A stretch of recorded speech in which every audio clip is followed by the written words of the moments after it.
Bueno, vamos a analizar las cifras entregadas recién por el ministro con la doctora Cecilia Vizcaya, infectóloga de la Red Salud Católica Christus. Doctora, un gusto, gracias por su tiempo, gracias por estar con nosotros en este día domingo y vamos de inmediato con su balance general. Respecto a las cifras que bien marcaba Claudia hace un rato, se las voy a reiterar. Las dos cifras que más llaman la atención son la cantidad de casos nuevos, 6.045 casos nuevos, y lamentablemente a quien también le mandamos todas las condolencias a las familias, son 96 fallecidos. ¿Qué le entregan estos números, doctora? Bienvenida. Hola, muchas gracias por la llamada. Mira, en realidad son cifras que uno quisiera no escuchar, ¿cierto? Todos queremos que esto empiece a bajar un poco, pero en el fondo lo que estamos haciendo es buscando los casos, y eso sabíamos que iba a pasar. Estamos aumentando porque había una gran cantidad de gente que vive en lugares más hacinados, ¿cierto? O grupos más cercanos de personas que estaban enfermando, y teníamos la casi certeza que esas personas estaban contagiándose mucho más frecuentemente. Es por eso que empezó la cuarentena. Recién en esta semana debiéramos empezar a notar efectos de una cuarentena en Santiago, porque las personas que se enfermaron en las últimas 2 semanas son personas que se pudieron haber contagiado incluso antes de iniciar la cuarentena, y sobre todo las personas que han fallecido, desgraciadamente, son personas también que se contagiaron antes de iniciar la cuarentena.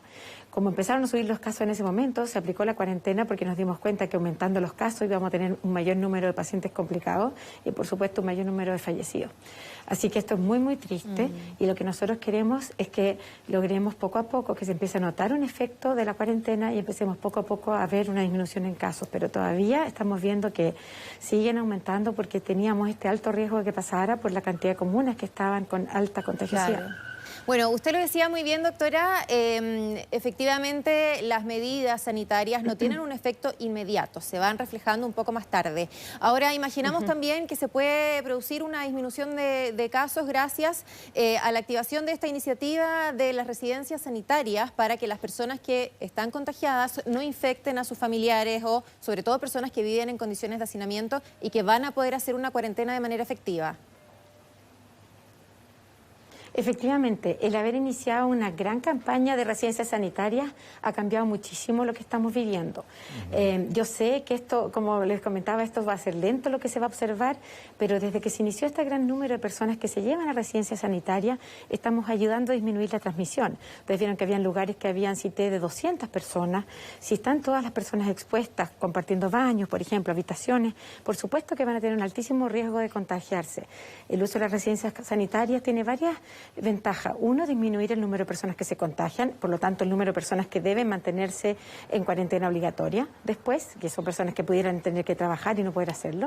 Por otro lado, ayuda a que podemos estar observando a estos pacientes, les aseguramos temperatura adecuada, techo, ¿cierto?, alimentación adecuada y un control médico diario o de personal de la salud que permita detectar cualquier paciente que se esté descompensando. Todas estas personas que se descompensan en su domicilio y que consultan tarde son las que justamente pueden tener una evolución más ominosa, y por lo tanto nosotros queremos encontrar en ese grupo de personas un poco más vulnerables que en el momento que requieran ser contactadas y llevadas a un servicio de salud, nosotros nos demos cuenta. Así que es el ideal tener a las personas en las residencias sanitarias. Doctora, hay un verbo que se ha establecido en el mundo y nosotros también acá en Chile lo hemos adoptado, el trazar, testear. Sin embargo, recibiendo muchos comentarios de la gente, es muy lento el resultado del PCR.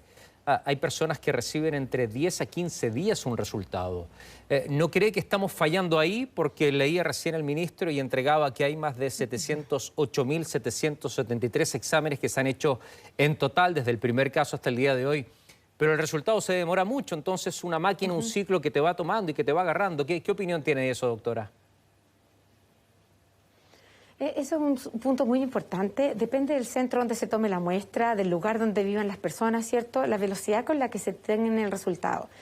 Y por eso es tan importante que sepamos y que recordemos a la gente que en este minuto prácticamente no hay otros virus circulando, hay muy poquitos. Nosotros tenemos una vigilancia epidemiológica permanente, semanal, y tenemos muy pocos casos de otros virus. Por lo tanto, toda persona que tenga síntomas respiratorios debe considerarse que tiene coronavirus hasta que se muestre lo contrario. Sí. Esa persona que tiene síntomas consulta, le toman el examen, le dan una licencia médica al menos por 4 días hasta que esté el resultado, ¿cierto? Que es el tiempo que la mayoría de los lugares lugares se demore máximo 5 o 7 días, eso es lo habitual, ahí puede haber casos más extremos, pero en general les dan licencia y esa persona debe quedarse en su casa, en su habitación, ojalá sin contacto con el resto de su familia, hasta que el resultado esté listo. Y por eso es tan importante que la gente sepa, una persona asintomática respiratoria ahora tiene coronavirus hasta que se muestre lo contrario. Exacto. Él se queda en su casa, no sale, se da licencia por eso mismo hasta que esté el resultado y después del resultado decidimos qué hacer.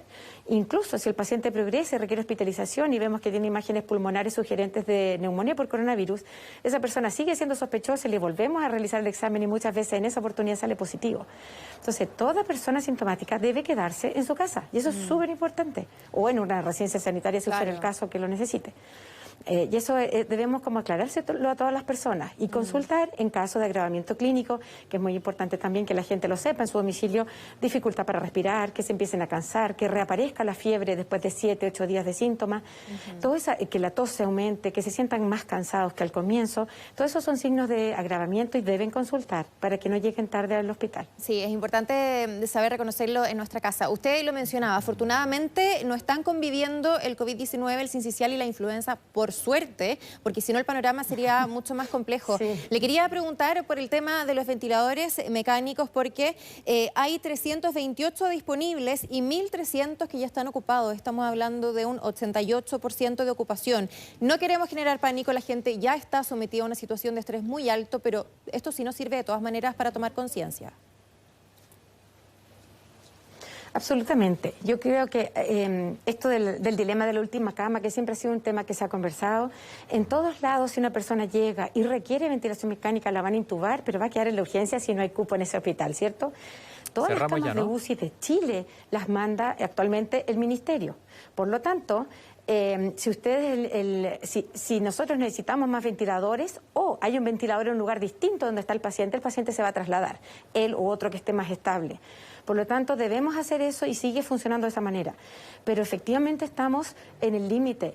Debemos pedir a la población que no se puede enfermar ahora. Venimos diciendo hace 3 meses que lo importante de este virus, desgraciadamente, como no tenemos vacuna, que debemos enfermarnos, entre comillas, en orden. ¿Se entiende? La curva, no todo de una sola vez, sino que en forma, justamente lo aplana la curva. Entonces, en este minuto, si las personas no hacen caso, si seguimos con esta situación, vamos a seguir aumentando el requerimiento de camas de UCI, de ventiladores mecánicos, que no son solo los ventiladores mecánicos. Recuerde que tiene que haber gente experta que los maneje. Y eso está al límite. El personal que es capaz de hacer esto realmente está al límite. Entonces necesitamos que nos preocupemos de eso, de ayudar al resto a que se empiece a aplanar la curva y logremos una estabilidad en el sistema de salud. Sí, a extremar el autocuidado. Doctora, muchísimas gracias por su tiempo, por compartir con nosotros estas recomendaciones y también por analizar junto a nosotros las nuevas cifras entregadas por el Ministerio de Salud hace solo algunos minutos. Que tenga una buena tarde. Gracias, doctora. Igualmente, buenas tardes. Muy gentil.